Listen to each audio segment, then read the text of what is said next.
Hey everyone! So I came out about 5 weeks ago, and since then, sort of the aftermath has died down a bit, both positive and negative. And I figured it was just about time to make a video where everyone could sort of understand where I was coming from. And since I sort of came out, I debated making this. I didn't want it to be a direct response to some of the negativity, and I didn't want it to be a cry for attention. So this is my coming out story. It is not for people who aren't interested in that. If you aren't interested in my coming out story, then don't watch. Don't waste the time. When I was coming out, or before I was coming out, in the process of coming out, I watched a lot of these, and I understood how important these are. These videos change people's lives. They give people the strength and the knowledge of how to deal with a situation that isn't always easy. You cannot just go and ask someone for advice on how to come out. In doing so, you come out. So these YouTube videos, I think, oh gosh, I must have watched hundreds of them. And even if one person watches my video, and in the sea of all the hundreds of other videos they watch, this one helps a tiny little bit of a little morsel of courage for them to help make that step, then this is worth it. And this is who that video is for. This is not, it's not a political video. It's not a video for anyone else. This is a very emotional video for me. It's a very emotional subject, a happy subject now, but looking back, it was a very emotional time. So, I suppose we should get started. When I was about a sophomore in high school, I started to realize things were different. I'd been dating guys for a while then, and I sort of started to begin to wonder if the things I was feeling for them was the same as what my friends were feeling for their boyfriends. So, whereas they were quite committed, sophomore year of high school committed, but scale it. Whereas they were quite committed to their boyfriends, I was interested in the affection. I'm a very happy and loving person, so affection's always nice. As a human being, we love it. But it wasn't as though I was attached to them emotionally. When relationships would end, I was never that affected by them. The only time in my life I remember crying over guys was crying when I had hurt them. The guys I dated were all, at that point in time, my best friend. My best guy friend, I should say. I knew them so well. We would talk all the time, no matter who it was. That was just sort of the way it was. And people ask me now, since I've come out, they say, how did you date guys for so long and not know, and not care, or whatever, however you want to finish that sentence. And the simple answer is that I didn't want to be gay. First I didn't know what I was. First I didn't even know I didn't want to be gay. I just knew I wanted to be normal. So, you date guys. That's the normal teenage girl thing. you know, all your friends are doing it, so you're doing it too. You talk about guys at the lunch table, you pass notes, talk about them, whatever, like that's how it is, you know. And, you know, it wasn't as though I had known from a very, very young age that I was interested in girls and dated guys anyway. I just didn't think about it. So, you know, I would, you know, be talking to this guy and he'd be a really close friend, and then someone would tell me, like, oh, he likes you. And I was like, oh, well, you know, and like people would be like, oh, you know, you guys should date. And then, you know, and then it's expected of you. And it's not like I, you know, with malicious intent, I was like, oh, it's expected of me to date them. But, you know, you just do. And it wasn't until I was probably sophomore year I started to wonder if I really felt the same as other people felt. And then, you know, you start to think like, oh, like maybe it's just because, you know, I haven't found the right one yet. I'm dating all the wrong guys. And then I think it was the beginning of my junior year, I read this article. Because at that point I had started to realize I was paying attention to girls. And I read this article and it was called, I don't even remember what it was called, but it was like something like, are you really a lesbian or do you just envy girls? So it was talking about how, like, were you actually attracted to them, or were you just, or did you, like, just want to look like them? Yeah. That fucked with my head a lot. And excuse my language, but it really did. And it screwed with my head for a very, very long time. One article, one person's words, still to this day play in my head. And that's very powerful. And if I can find that article, maybe I'll email her. Maybe that's what I'll do. And talk to her about how influential her article was. Not necessarily in a positive way, but and so that was about my junior year of high school. And so throughout my junior year, that was pretty much what I was convinced of. I was like, oh, I'm not attracted to girls. I want to look like them. Like, they're beautiful. Like, I can understand that a girl is beautiful. And that was sort of what I was telling myself. Senior year came around and teen drinking started to become a thing, as it does in senior year of high school. And I began drinking quite a bit, and I would go to parties to hook up with girls. Not to hook up with girls, but every time I was drunk, I'd find myself making out with a girl. And every time I'd be like, oh, it's just because I'm drunk, like, whatever. It's totally normal, whatever, like, everybody does it, you know, like, every girl does it when she's drunk. It's not a big deal. Senior year, about December, not about December, it was December of my senior year, I had a really close friend pass away, and a lot of you know how much that affected me. And that was a really rough point in my life. And I, for the first time in years, I didn't have a guy in my life. And that was big because, you know, all throughout, basically from like 7th grade to senior year, I had always had a guy in my life. Always some guy in some capacity, you know, there, you know, for my attention, basically what it came down to. And after my friend died, there wasn't anyone. And I found myself drinking quite a bit, going to parties, and hooking up with girls. And that was huge.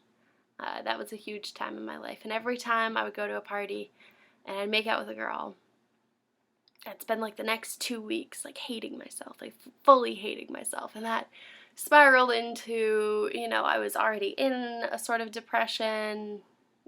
a sort of depression. I was already in a very harsh depression, toppled in with a friend dying, toppled in with self-loathing from hooking up with girls.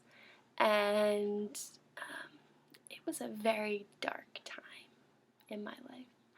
Was the end of my senior year. Very dark time.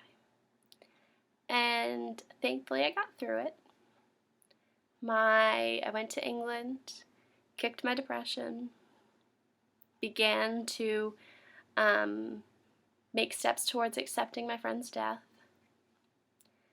But there was always that nagging little, let's hook up with a girl, Kate, drunken voice on my shoulder. And so I threw myself into religion. My year in England was supposed to be, so it ended up being, a very shaping year in my life.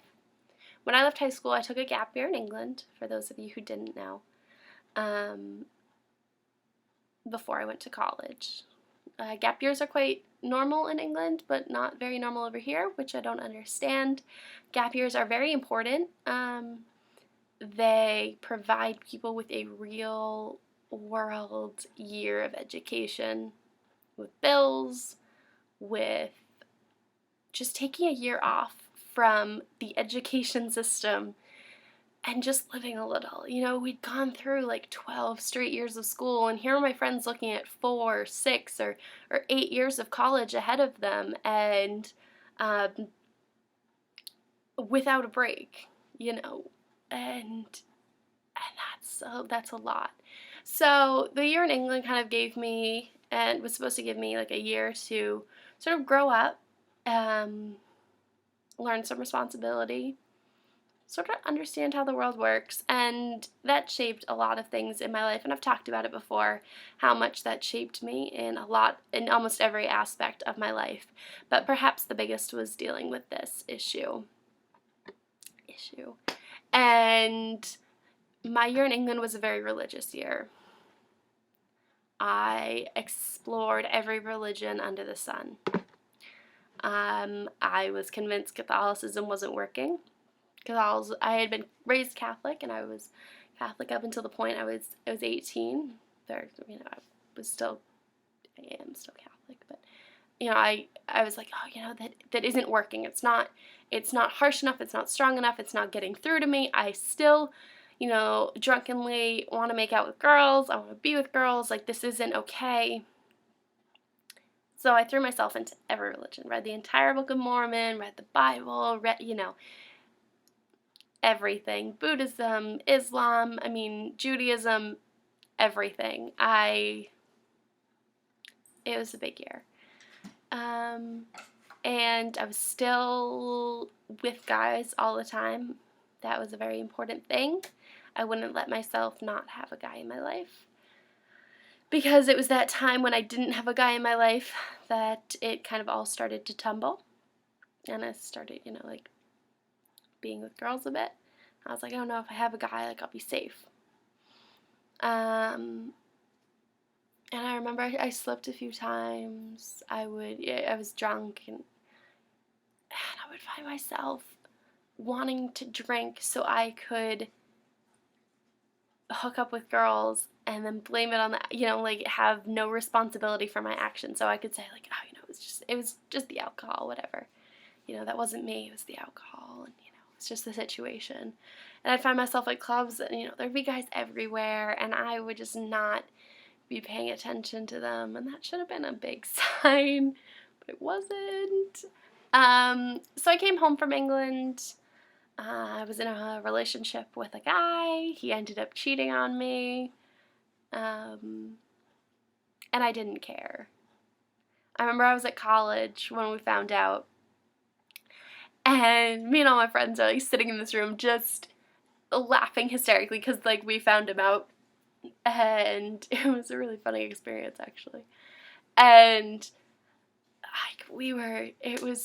everyone was like, why aren't you upset? Why aren't you been together for a while? Why aren't you upset? And I was like, I don't know, I don't really care. And that should have been a warning sign. Again. But when a relationship ended and he cheated on me, I just could not have cared less. Which just goes to show how emotionally not involved in relationships I was with guys. And then I started dating another guy in like late fall last year. Started dating another guy. And he became my best friend. Yep. And I wanted to be with him. At this point, I started to know that there was a part of me that wanted to be with girls. And I wanted to control it. So I threw myself into a relationship with him, or I threw myself into dating him. And I wanted to be with him. And I wanted to want to be with him. I think that's probably the best way to word it. And I really, really wanted to be with him. And I keep saying that, but like, I just really, really wanted to be with him. But I couldn't. And that became obvious about 8 months in. We took steps, and it was after taking those steps that I realized I wasn't feeling what I should have been feeling at that point. So we were, so I ended it. And I remember just sitting up night after night after night for about 10 straight days just sobbing. Because I realized that I would not be with a guy again. That I couldn't do this to another guy. That I couldn't make them believe that it was something when I wasn't feeling anything.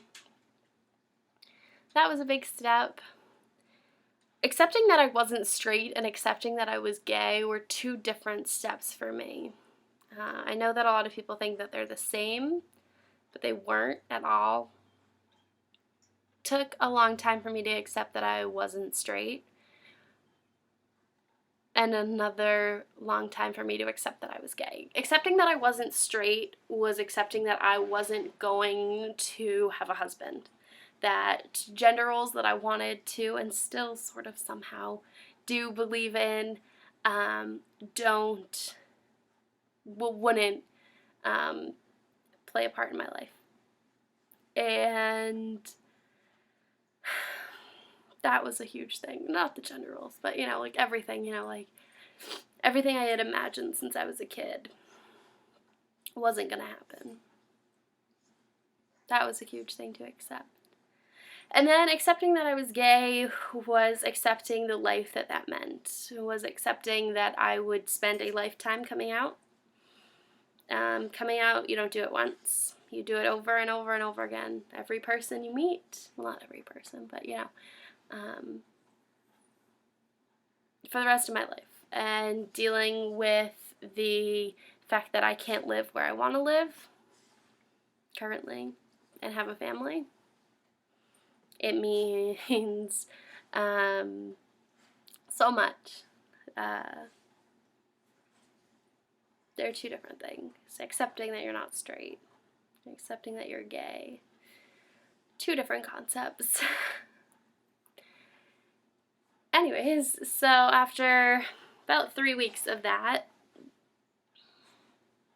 I was down at my sister's apartment and got really drunk one night. And cryingly, I told her I was with someone. And she goes, "Oh, what's his name?" And then I said a girl's name. She was like, "Oh." And I don't really remember her reaction. I remember she was supportive. I was quite drunk. I wasn't planning on telling her, but it just sort of came out. Puns. And I just remember after I told her, I just started crying. because it was the first time I had said it out loud. And I hadn't said, like, I'm gay. But, hi, puppy. I hadn't said, like, oh, I'm gay. But it was the first time, like, I had verbally, look at puppy. Hi. I had verbally said, you know, like, I'm not straight. And then about probably like 2 weeks after that, I was going back down to her apartment. And I sort of planned it. And I remember being on the phone to this girl, and we were talking. And I was like, I'm writing my parents' letters. She was like, what do you mean? I'm like, I'm coming out. And I know a lot of people are going to say that coming out in a letter is a total cop-out because it doesn't really count, you know, like you didn't bug up the courage to, like, say it in person. But that wasn't it. I didn't want to put the pressure on my parents to have a reaction, have a supportive reaction immediately. I don't know how much of a shock it was going to be to them, but I knew that I wanted to give them some space. So I wrote them letters and left them on the table, and I left. Left for Connecticut for a week. And I remember I was driving with my sister's best friend, who's like my sister, and we were driving in the car, and I hadn't told her. And I had told my sister that she could tell her best friend because she's like my sister, like, you know, like they were like, but I just consider her, you know, part of the family. And I was like, oh, you know, you can tell her, you know. I remember drunkenly saying that, and I was like, you know, like, you're processing, like, you know, it's fine, you can tell her. But you know, like, she hadn't told me that she knew, so like we weren't talking about it. So, you know, we were just talking about everything else under the sun, you know, like whatever. And I just remember we were just making like so much conversation, and I just remember we were, hey puppy, can you stop making weird noises? Okay, maybe not. We were just conversing about anything, and I was just trying to get my mind off the fact that my parents were reading those letters and what were they doing. And about an hour later, about an hour into the car ride, I get a text message from both my parents, separately at the same time, and, you know, they said, like, we support you, we love you, this doesn't change anything, and, I mean, that was it. And I just remember just getting, like, tears of joy, and my sister's friend just looks over, and she's like, what is going on? And I was like, I came out to my parents. And she was like, what? And that was that. And that was pretty much my coming out. Oh, right, the main point. So that was, what, like Friday, and then, no, Sunday. And then Monday, I came out to the Twitterverse. I was more curious to see how that one went down. You are making the weirdest noises. Stop it. And I was more curious to see how that reaction would go. I kind of figured my parents would be supportive through it, because that's the type of lovely people they are. But I was curious to see how this one would work. And I'm sort of ashamed to say that I was shocked how well it went down. And it was an amazing reminder that we cannot let the media tell us what a certain demographic believes or feels, and that we should talk to people ourselves. If I had listened to what sort of society would tell me when I came out to, like, 8,000 pretty staunch conservatives would be, I'm pretty sure they would tell me that I was crazy and that I shouldn't do it, which is why I enjoy doing it so much. People said I did it for attention. People say that I'm not actually gay, that I just wanted the attention, that I wanted liberals to agree with me, as if, like, I'm pretty sure I could have found another subject to talk about where they might agree with me other than this one. Other than lying that I'm gay. So that would be fun. But I didn't. I came out because it was a step for me, first of all. Probably 3 reasons, main reasons why I came out. And first being that it was a big step towards accepting myself. And, I mean, you know, you guys know a lot about me. I'm very honest with everyone on here. And I felt like hiding this would have been lying to people, and I don't support that. Nor did I think it was something I necessarily cared to hide. After I came out to myself, and probably my sister, I realized that it's not a big deal.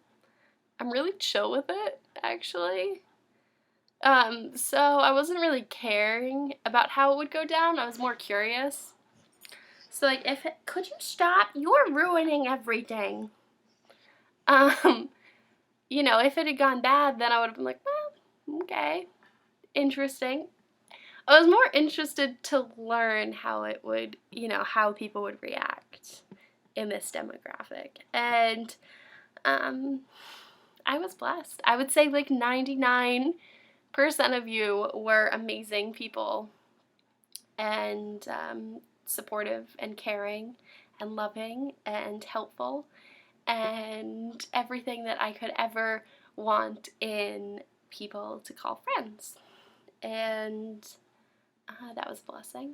I came out, the second reason I came out was because I know a lot of people that follow me are from the South or from areas where perhaps this isn't as commonplace and as okay as it is in New England. And this was a way to tell them, you know, first of all, there are gay conservatives. We're awesome. And also that there is a place where you can be happy, that there are supportive people out there, and there are people that understand, and you're not alone, and nothing in your life is going to end when you come out. And it's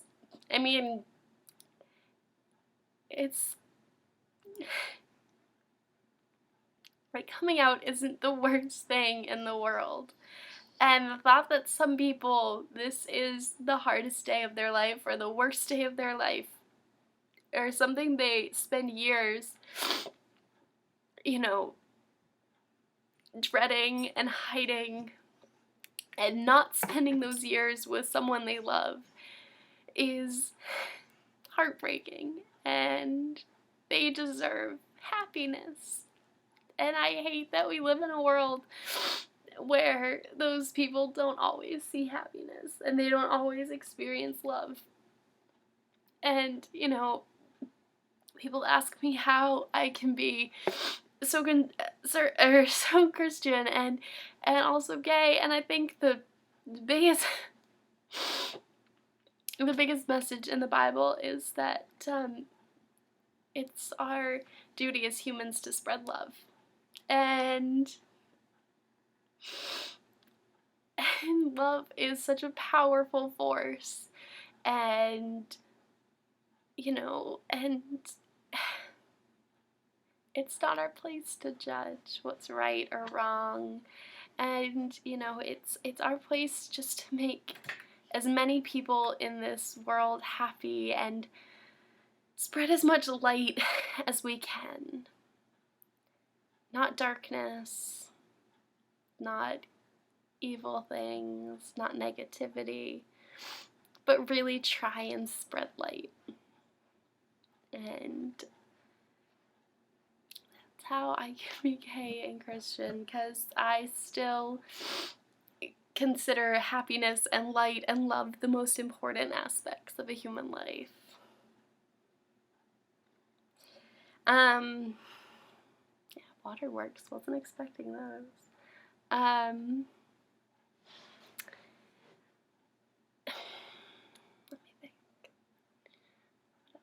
there.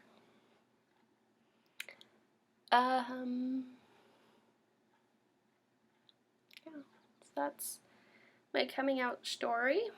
I'm still in the process of coming out to a lot of people. It's gonna be a lifelong adventure. I'm trying to find fun ways to say it. So if you have fun ways, let me know, because sometimes it can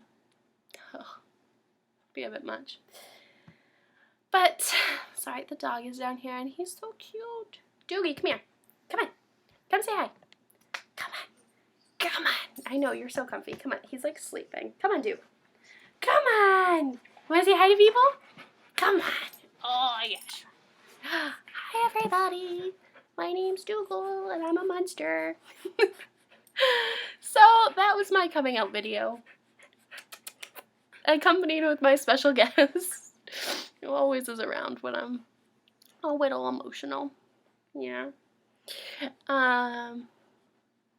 Okay. And we're down. He's so lazy. So there we go. I wasn't sure I was gonna make this, but I can do what I want. America. And that's my right. So if you watch this 31-minute video, thanks for watching all the way through. And I hope you have a lovely day. Dude, you want to come say bye? Come on, stand up. Come on. Dude, come on. Come on. Say bye. You want to say bye? He's so lazy. Alright, well, have a lovely day. I'm going to go play with the puppy now. Bye, everyone.